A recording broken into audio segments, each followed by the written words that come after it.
வணக்கம். இன்னைக்கு கிளாஸ்ல நம்ம பார்க்க போற செக்ஷன் பார்த்தீங்கன்னா MA 4151 paper applied probability and statistics ரிலவெண்ட்டா யூனிட் 4 டெஸ்டிங் ஆஃப் ஹைபாத்தசிஸ் யூனிட்ல இருக்கிற ப்ராப்ளம்ஸ் நம்ம ரிவைஸ் பண்ண போறோம்.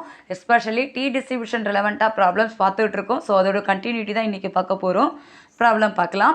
A random sample of size 16 bears from a normal population showed a mean of 53 and a sum of squares of deviation from the mean equals to 150. Can this sample be recorded as taken from the population having 56 as mean? After 95% confidence limits for the mean of population. இதுதான் நம்மளுடைய question. இந்த question repeated கொஷினாகவே கேட்டிருக்காங்க.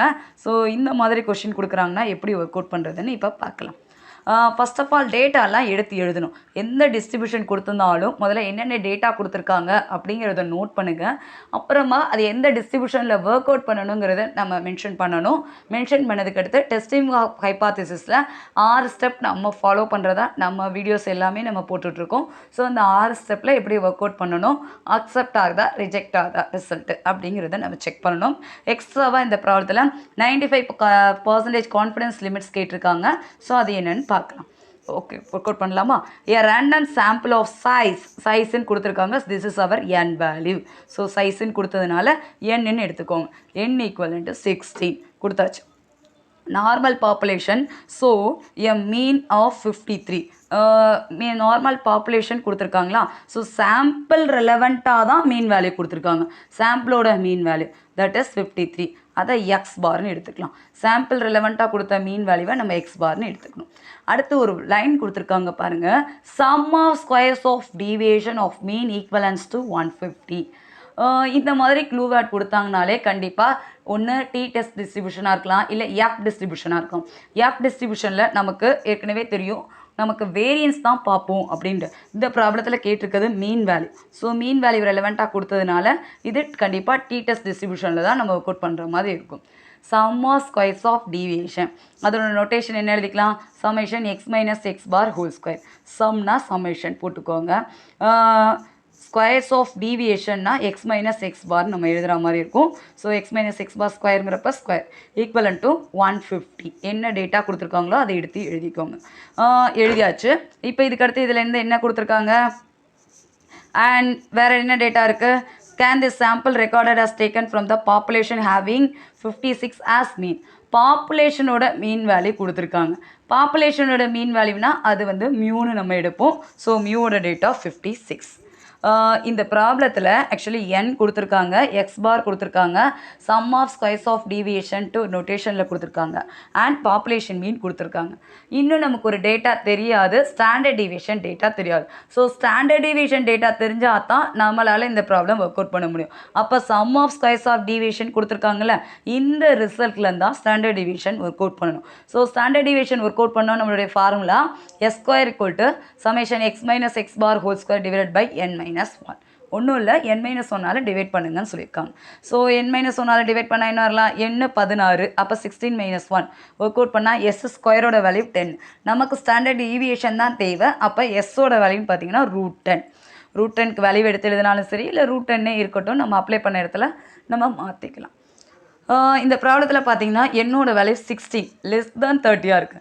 <30 இருந்தால் நம்ம D டெஸ்ட்டில் work out பண்ணணும். மோர் தென் 30 இருந்தால் large sample மீன்ஸாக எடுத்து நார்மல் பாப்புலேஷனில் நார்மல் டிஸ்ட்ரிபியூஷன் மெத்தடில் ஒர்க் அவுட் பண்ணுற மாதிரி இருக்கும்.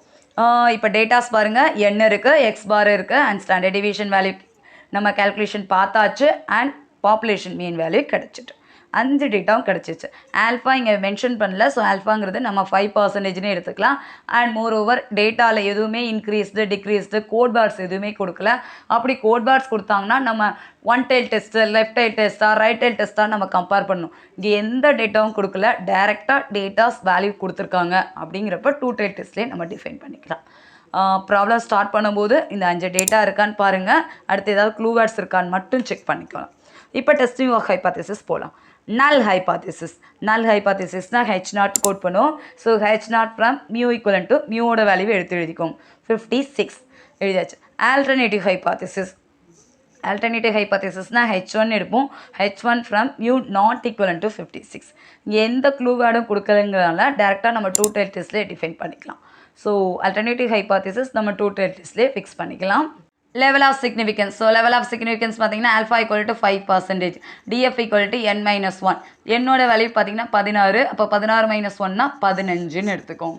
ஸோ இது ரொம்ப முக்கியம். இதை பொறுத்து தான் நம்ம டேபிள் வேல்யூவே இங்கே சூஸ் பண்ண முடியும். ஸோ கரெக்டாக எழுதிக்கோங்க. கிரிட்டிக்கல் ரீஜன் டூ டெல் டெஸ்ட்ங்கிறதுனால left side and right side நம்ம ரெண்டு பக்கமே நம்ம எடுக்கிற மாதிரி இருக்கும். -z∝/2 to z∝/2. இப்போ பார்த்தீங்கன்னா டிஎஃபோட வேல்யூ 15 நம்ம டூ டெல் டெஸ்ட்டில் டிஃபைன் பண்ண போகிறோம். ஸோ 15க்கு டூ டெல் டெஸ்ட்னா 0.005க்கு பார்க்காம 5ல் பார்க்காம 0.025ல் பார்க்கணும். அவங்க மேலே கொடுத்துருக்காங்க பாருங்கள் அந்த கன்ஸ்ட்ரக்ஷனில் 10%, 5%, இதுக்கு எப்படி பார்க்கணுங்கிற க்ளூ வேர்ட் கொடுத்துருப்பாங்க. அதுக்கேற்றபடி தான் நம்ம டேட்டா பார்க்கணும். ஸோ டி டெஸ்ட்டை பொறுத்தவரை நம்ம இப்போ டிஎஃப் 15க்கு 0.025ல் பாருங்கள். நம்மளுடைய ஆன்சர் பார்த்தீங்கன்னா 2.13 எக்ஸிஸ்டார். So positive side negative side நம்ம கோட் பண்ணுற மாதிரி இருக்கும். டேபிள் வேல்யூ ரொம்ப ரொம்ப முக்கியம். அது தெரிஞ்சால் தான் நம்மளால் கன்க்ளூஷன் கரெக்டாக எழுத முடியும். டெஸ்ட் ஸ்டாட்டிஸ்டிக்ஸ் ஃபார்முலா இந்த டேட்டாவில் பாருங்கள். x bar minus mu by s by square root of n.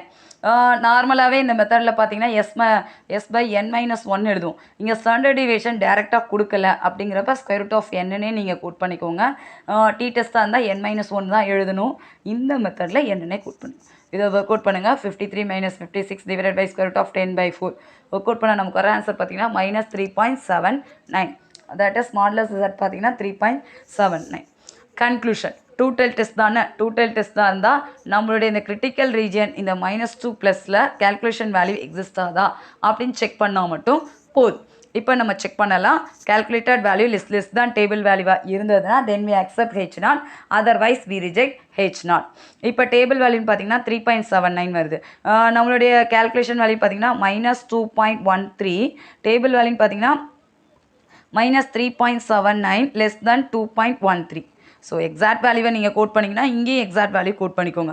Modulus value code பண்ணிங்கன்னா இதுலேயும் மாடலஸ் வேல்யூ கோட் பண்ணிக்கோங்க. எப்படினாலும் சரி. இப்போ பார்த்தீங்கன்னா இது -2.13, இது -3. இந்த இடத்துலையே ஷார்ட்டேஜ் ஆகுது. ஸோ இது அக்செப்ட் ஆகாது. இல்லை நான் எக்ஸாக்டாக மாடலஸ் வேல்யூக்கே கோட் பண்ணுறேன்னா மாடலஸ் வேல்யூ இங்கே 3.79. டேபிள் வேல்யூன்னு பார்த்தீங்கன்னா உங்களுக்கு 2.13ல் எக்ஸிஸ்ட் ஆகுது. 3.79 இஸ் லெஸ் தான் 2.13 இருக்கான்னா satisfy பண்ணாது. 3 பாயிண்ட்ங்கிறது greater than 2 point value. So we accept H0. Therefore we reject H0, accept H1. H1ஓட வேல்யூவா the sample cannot be recorded as taken from the population அப்படின்னு நம்ம code பண்ணுற மாதிரி இருக்கும். நமக்கு தெரிய வேண்டிய result calculation value in between the வேல்யூவாக இருக்கா அப்படின்னு செக் பண்ணுங்கள். டூ டெல் டெஸ்ட்டை பொறுத்தவரை இருந்ததுன்னா accepted H0, otherwise we reject H0. இந்த ப்ராப்ளத்தில் நமக்கு சாட்டிஸ்ஃபை பண்ணலை. So we reject H0. Also இந்த ப்ராப்ளத்தில் நமக்கு 95% ஆஃப் கான்ஃபிடன்ஸ் லிமிட் கேட்டிருக்காங்க. சில சமயம் கொஷினில் இந்த மாதிரி கேட்பாங்க. அப்படி கேட்டாங்கன்னா பெரிய இது இல்லைன்னா அதை மீன் வேல்யூ எழுதி நம்ம ஒர்க் அவுட் பண்ணுற மாதிரி இருக்கும். The 95% confidence limit of the mean of the population is given by mean value சாம்பிளோட மீன் வேல்யூ எழுதிக்கோங்க. X bar plus or minus alpha value என்ன எடுத்துருக்கீங்களோ அந்த டேபிள் வேல்யூ கோட் பண்ணுற மாதிரி இருக்கும். டி டிஸ்ட்ரிபியூஷனில் 0.05க்கு இந்த கேல்குலேஷனில் என்ன வேல்யூ வந்திருக்குன்னா 2.13 s by square root of n. So இதை ஒர்க் அவுட் பண்ணிங்கன்னா உங்களுக்கு வர்றது 53 ப்ளஸ் ஆர் மைனஸ் 1.6827.